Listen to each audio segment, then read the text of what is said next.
Is she the one that they think took her from the hospital at 19 days old? Well, I can tell you officially. Roll everything. Why can't we even get our phone fixed where we want to?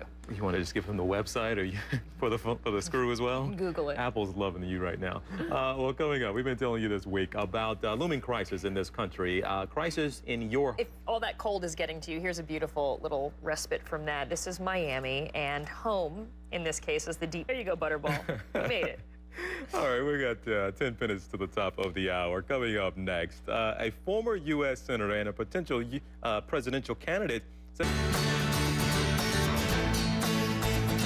If you're one of the 50 million taxpayers who itemize your deductions, we have a nice Valentine's Day gift for you. These are coming out like this week or something. Yeah. It's like the time to get it all in order. It doesn't look like the most efficient way, but hey, they made it. MTV's racy new teen drama Skins is a hit, at least so far, but does it expose too much? The Parents Television Council wants Congress and the Justice Department to investigate the show for child pornography and exploitation of underage stars. One of the sponsors, Taco Bell, actually pulled its ads, and there's also word that the network itself holding a flurry of meetings concerned about the content.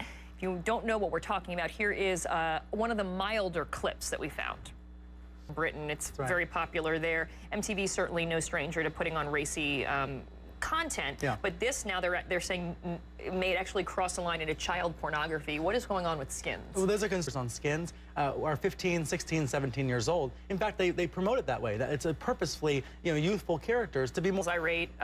They have been upset about other shows in the past, but they're actually going as far as to say it is child porn, and apparently that is concerning the executives at MTV. But the question is, they didn't know this. I mean, they didn't know that some of this may be called into question before they decided to air it. Well, there's a lot we don't know. Yet, when they take a look at the breakdown of the demo, they had a lot of people. We can see a lot of under 18-year-old viewers. Now, on the other hand, MTV. Some people are saying this is just a really great marketing ploy. You get the Parents Television Council irate about it, then of course we're all covering it, and so of course everyone's going to want to agree that's in question. The danger here, though, is in these meetings at MTV, they even talked about who could possibly go. They also go on to say this doesn't air till 10 o'clock at night, but we're just flipping through the cable channels in daytime. We have two small kids, and as I said earlier, I mean, they have tongue kissing, open mouth kissing, and a very provocative promos that are running during the day. Now, obviously, I don't let my kids sit around and watch MTV, but I mean, at some point, you're flipping through the channels, that's what you're seeing. That's right. In an age of DVRs, skittish advertiser already, Taco Bell, pulling its ads from this show. We'll see if it helps or hurts. Brian Stelter, thanks so much for joining us this morning. TJ? All right.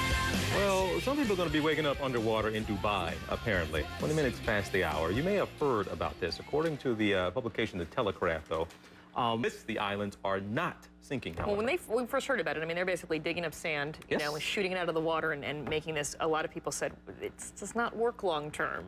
They learned that in many areas where they tried to combat beach erosion. But then the second thing is maybe it's good there was a financial crisis, because can you imagine if you paid millions to build a house on there and then it starts to sink 5 years later? We don't know how much money is invested already. If you had to get in early and put some money down, maybe you can get that deposit back.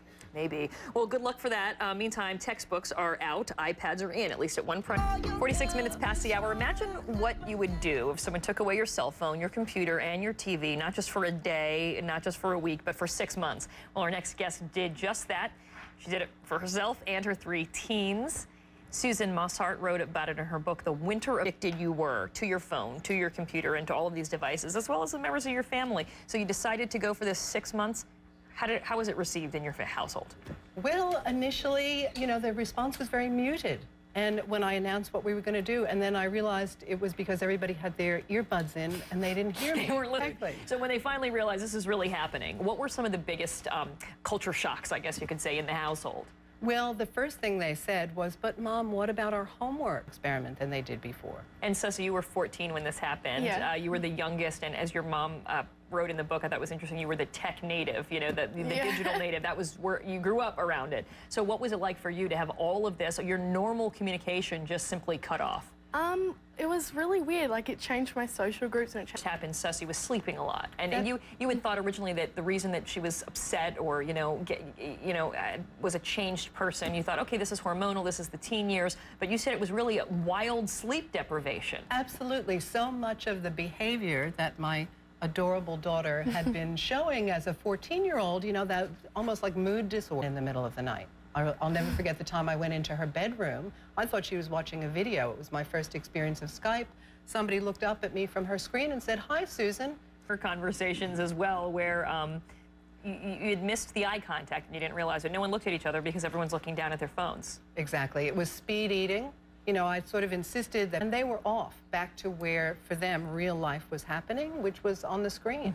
Your household revolved around meals, which is also very interesting. But you also said that your friends wanted to come over. They wanted to play board games. They wanted to do. You said your cat got more exercise than the poor cat's ever gotten, because in this digital world where we're all so plugged in, this was almost a respite, even for your friends. So what was that like? Well, my friends were like, Sussy, do you want to have a sleepover? That you brought up, which I thought was amazing, is that your son, your older son, fell in love again with the saxophone and began playing it several hours a day, and is now, I mean, he got a scholarship off of this, or he plays professionally? He's been admitted to a jazz. Certainly an attention grabber. It's a wake-up call in some ways, and it's very fascinating to see how you guys went through it. And Susan Mosarov, the author of The Winter of Our Disconnect. I love the title. And Sussy, thanks so much for joining us this morning. Thank you. Thank you.